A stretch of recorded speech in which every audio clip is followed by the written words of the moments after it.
Hey everyone, thanks for joining us today. I'm Jim Ewing with Provision Solutions. We've enjoyed sharing insights, inspiration, and informative updates through our Marketplace Ministries events. Whether in person or virtual, there's been a wealth of great resources provided. Details are provided in the comments below, along with information on staying informed of upcoming events and interacting with others online. We trust you'll enjoy the segment and invite you to be a part of our Marketplace Ministries Network. We'd love to have you as part of our collaborative Christian community. Thanks. And now, here's our presentation. I attended a Business as Mission boot camp that was recently hosted by the King's University in Edmonton, Alberta. As I knew a number of those who were speaking on the program, I found a seat at a table near the back of the room. Unbeknownst to me, I sat next to one of the upcoming speakers, Chris Ferland, owner of Good News Auto, a vehicle repair shop that grew out of a car care ministry that had been established several years earlier by a local congregation. His story and his journey speaks to the impact that one can have on another. Beyond that, it vividly demonstrates the significant impact that a changed life can have on so many more as we follow the Lord's leading. Here's Chris as he shares his story and his journey.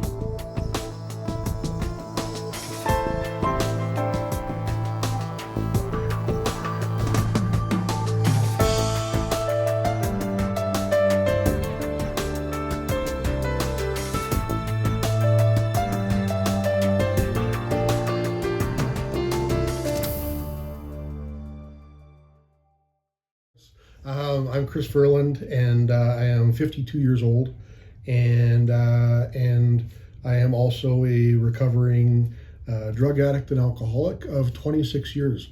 So it's actually in April next month will be half of my life will be sober, which is amazing. Never saw that coming. Never ever saw that coming. So I own a business. We're in Good News Auto, and Good News Auto was started 12 years ago, and it was formed out of a church ministry, and so that is kind of where my purpose is at in my life. Yeah, so Good News Auto, we started it in September of 2012, and we took over a church ministry. That church ministry was called Car Care Ministry. Car Care Ministry would fix cars for single moms, widows, that kind of thing. They did that for about 14 years. They put a lot of resource into it, a lot of volunteers, and but they also were creating, I guess, kind of a dependency where people would come and they would bring the mechanic shop that Car Care was running out of twice a year. People would just bring their keys and say, fix my car for free like you did last time. And so the owner was like, I can't have this. So Kimberly and I, no business practice, no business degrees, no business education. I'm not a mechanic, she's not a mechanic. We had no idea what we're doing. And it was one of those situations where if God's not in it, it was going to crumble. And so from day one, we called this shop Good News Auto because of the good news that God brings, but also because we always wanted to be reminded that this is God's shop. So we started September 5th, 2012. When we started, we had no customers. We had a group of about 60 people that the church had been helping that had become quite toxic, in a sense where the church was helping them, but they were giving them a hand out, not a hand up, right? And so when I say that, I don't mean that the church was doing a bad thing. I mean that the church didn't know how to mix, I guess, business with money and business with a mission, in the marketplace, so to speak. And so and neither did we. To be honest with you, we didn't. But we did know that we wanted to continue helping people, but we wanted the people that we were helping to contribute, you know? And so that's how it started. Kimberly and I had to weed through those 50 to 60 people. We had to find out who would be willing to contribute to their vehicle repairs, whether it be through volunteering, you know, maybe helping clean the shop or detail cars, or financially. And as God would have it, we weeded that down from about 50 to 60 people down to about 6 or 7.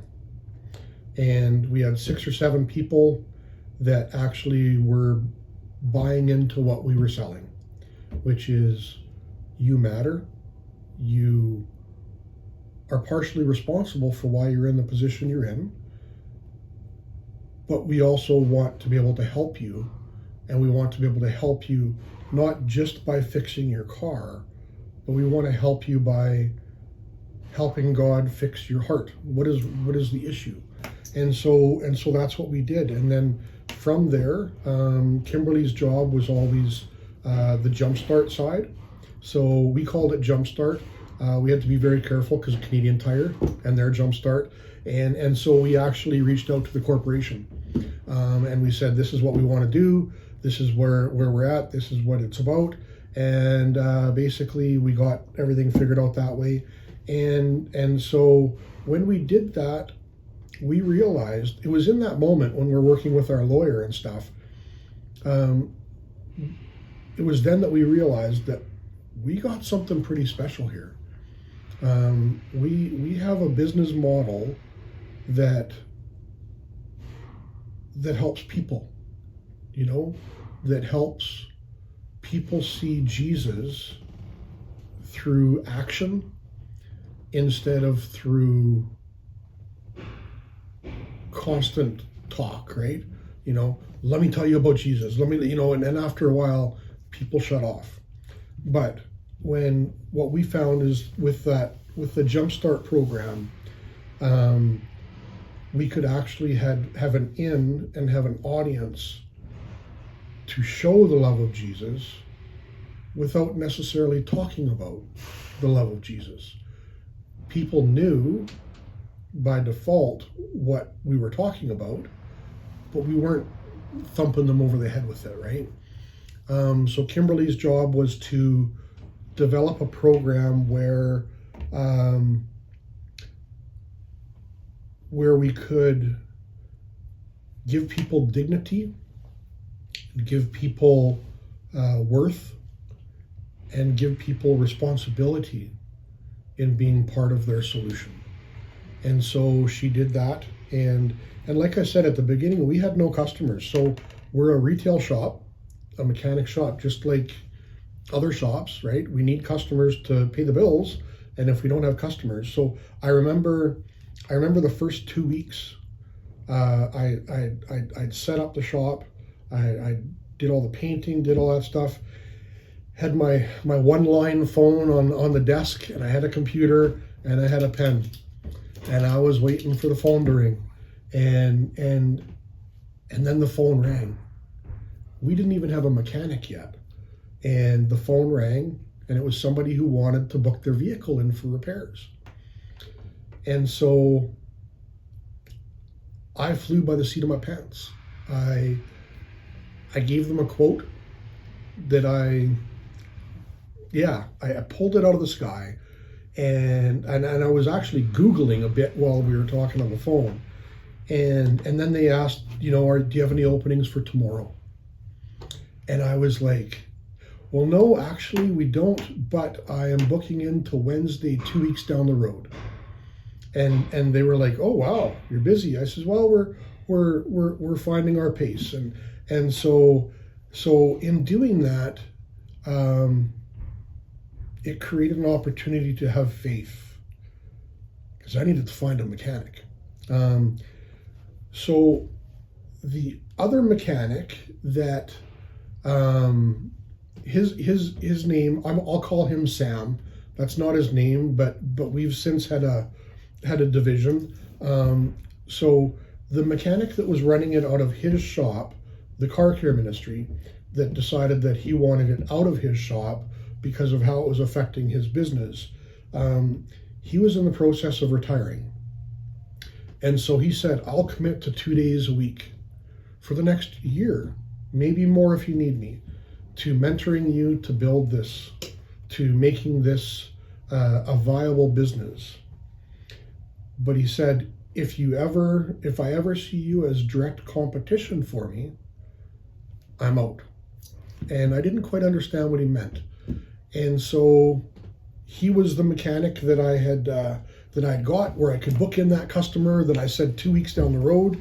And so Sam would work with us, or work with me on Wednesdays and Fridays, I believe. And so he came, and after doing this for about 5 weeks, so 5 weeks from our first customer coming in to this moment that I'm about to share, the phone kept ringing and kept ringing, and it was back in the day with clipboards. So I would write everything on a clipboard, and we had everything. I would order parts, we'd have them waiting here. So Sam came in for his scheduled 6-hour shift on a Wednesday. And when he came in, I had a waiting room full of customers. I think I had 5 or 6 customers, and they were all booked in for like 1-hour jobs or whatever, 2-hour jobs. And I didn't have an idea what I was supposed to be doing. He told me to get customers, I got customers, and I filled it up. So I had 6 customers for that 6-hour stretch. And so Sam had came in, and he looked at the clipboards on the wall in the back of the shop. And then he opened up the door, like, Chris, can I talk to you for a second? And so I went back there, and he's like, what's this? And he's pointing to the wall and the jobs. And I've got like 6 sets of keys there and people waiting. And he's like, what's this? And I said, well, you told me to fill up the shop, and that so we could make this happen. And he said, it's a slow season right now, and you have just as much work in your shop as I have in mine. I told you that if you were ever direct competition for me, I was done. And so he left on the spot. I went to those customers and I said, I'm really sorry, but my mechanic just quit, and I'm not a mechanic. I can't work on your vehicle. So I'll have to call you back, reschedule you. So they left, and I called my wife, and I was in tears. And I said, I don't know what we're going to do. Our mechanic that's supposed to be here for a year, 2 days a week, that's going to help me hire mechanics and build this business, he left. And so she came in, and we prayed together, and then it's almost like we went from that to this, right? Like we have 5 mechanics now. I have 2 service advisors up front.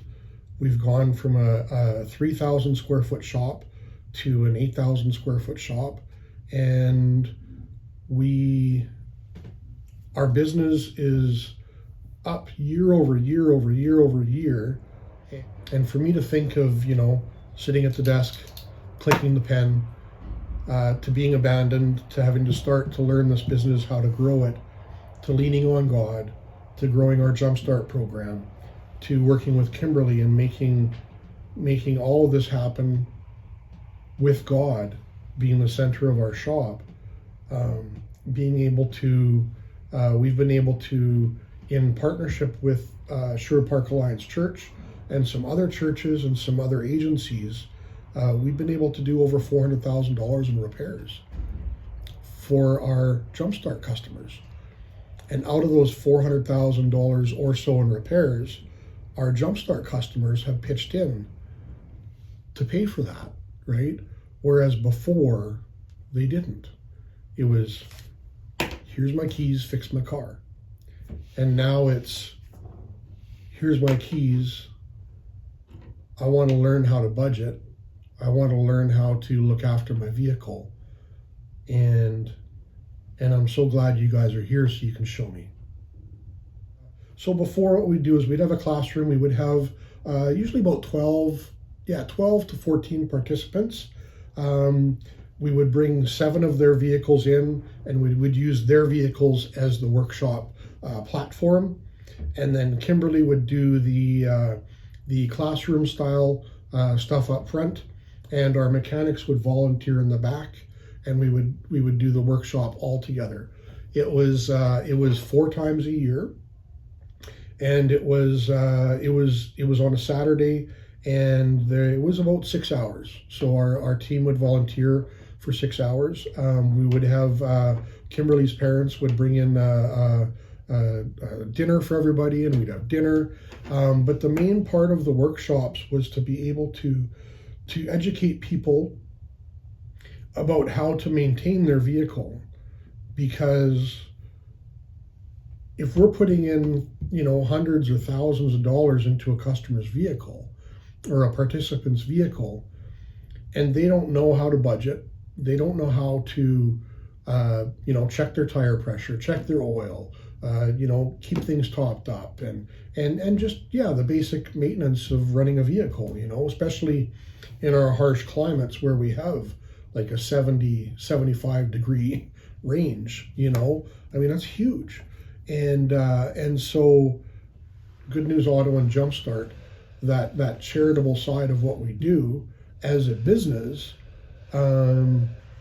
we don't want to see their vehicles back for a whole bunch of repairs. We want to see their vehicles back for oil changes, right? Coolant flushes and that kind of stuff. And so that was that. And the workshops were amazing. But like I said, COVID changed a lot of things. Now what we do, instead of having it be a big workshop with a whole bunch of people, because there was so many hours of labor that went into it, right? If you figure 6 hours for each mechanic, Kimberly would probably take about 4 or 5 hours to prepare. Then we got 6 hours there, and then we would have to debrief after and everything. There was probably about 90 hours put into each workshop. So now what we do is, when we have a customer that comes in that is a JumpStart customer, we have it as a mandatory part. So yes, they still pay a portion. Yes, there's an application process. The application process is like you're applying for a mortgage or something. You have to give all this information, financial, personal, all this stuff. And from that, we make a decision to help, and how much, and how and why. But before they can pick up their vehicle after we've repaired it, not only do they have to pay a portion and be involved through that part of the process, they have to take a 1-hour workshop. It's a one-on-one workshop, and that workshop is with whichever mechanic worked on their vehicle. So here at Good News Auto, we have 5 mechanics. One of them is a vocal believer, I guess you could say. The other 4, I don't know. I don't think so. They might be, but it's not something that they talk about. But each one of the mechanics gets to be a part of changing that person's life. And so they take that 1-hour workshop during our lunch break. So the mechanic forfeits his lunch break, hanging out with his buddies in the back, lunchroom, and forfeits his lunch break for that time, and has a nice quiet one-on-one with the customer. And then after he's done his hour workshop with that customer, then he takes his lunch break and the shop goes back to normal. But yeah, so it's a really beautiful thing, because the workshops, again, people see that we're different, right? They see that we're different. They see that they see Jesus, right? And they see Jesus through employees that aren't even Christians. It takes, wrap your head around that, right? Like, it takes a while to even comprehend that. And just, I wanted to touch on something else too. So back to, having employees that aren't all believers in a Christ-centered business. We pray together every morning. So every morning, everybody shows up 5 minutes early. We go through the schedule of the day. We go through if anybody has any questions, comments, concerns, and then we take, it's not long, it's about 30 seconds, right? But one of us three that are vocal believers will pray for the day. We'll dedicate the day to God, our customers, our team, and bring it together. And we've had on one occasion that I can remember crystal clear. The other one was when I wasn't here. But the one event that I was here for was one of our employees. I never saw it coming. We went through the same thing. It's like, okay, let's pray for the day. Which one of us three wants to pray, right? Which one of us three privileged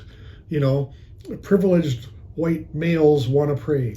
And all of a sudden, the one employee in a shaky voice says, would you mind if I prayed?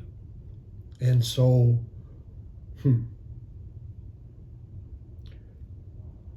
so he did. And to have somebody who's not a Christian that I'm aware of, to have somebody that's not a Christian working in a Christian place, watching Christians make mistakes, watching Christians under the spotlight, so to speak. For some reason, our mistakes as believers are highlighted and accented way more than other people's. And maybe it's just the way that I feel, but sometimes I feel like that mine are. But to have this employee pray for our team, pray for the day, it was something that has impacted me. Because if we, right, you and I, if we can just do one thing and help one person, we never know what that one person's going to be able to do. When I look at my life and I look at the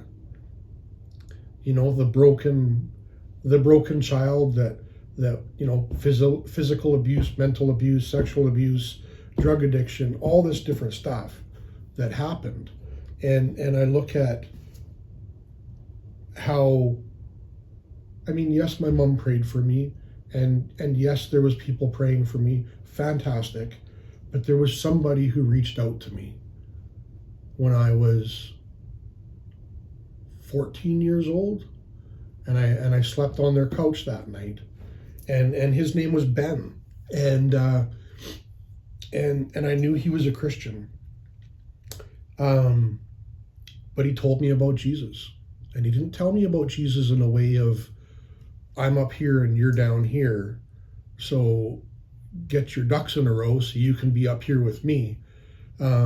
He brought himself to here, and he communicated with me in that I was drunk, I was high, I wasn't listening to what he was saying, but that seed got planted, and now I'm finding that God is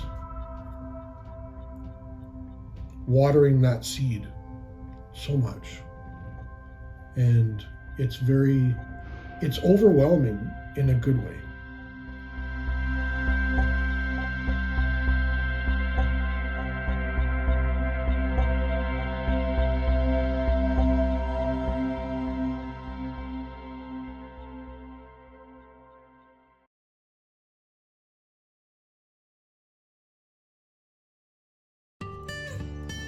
Thanks for being with us. We trust you found this to be helpful. And if so, please give us a like, a follow, and a share. The Bible says in Matthew, "Let your light so shine before men, that they may see your good works and glorify your Father which is in heaven."